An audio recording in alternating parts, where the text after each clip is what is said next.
Hello everybody, my name is Mitch. I'm the owner of Mitchell's Auto Upholstery here in Arlington Heights, Illinois.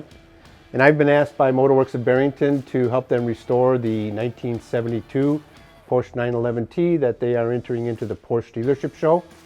When Matt came by, I was just working on some interior trim panels. I'll show you what I was doing real quick, just a few things that most people don't see in a restoration. They just look at a panel that's complete and they just look at it and they don't realize how much work actually goes into some things. These particular panels are the quarter trim panels by the side where the seat belts go into, and it's also the armrest for the rear passengers.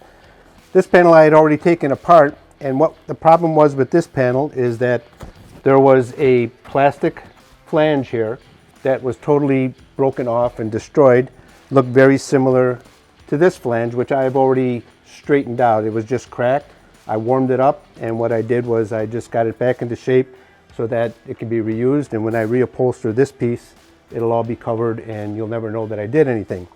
So on this piece, I had to fabricate a new flange, which I did in steel, which is a little bit stronger and will last better for this purpose because there's a little bit of pressure when people put their armrests on it, and this is the only part that actually holds this panel into the car, other than the two screws that go up here for the escutcheon for the seat belt from the shoulder harness.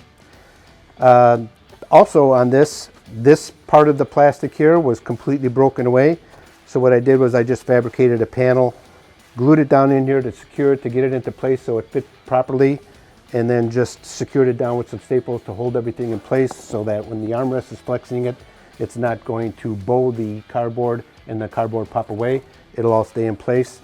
And again, once I reupholster this whole piece, you're not going to see what I did. So little things like this are things that people don't see when you're restoring a car. They just figure you take a panel and you throw some vinyl on it.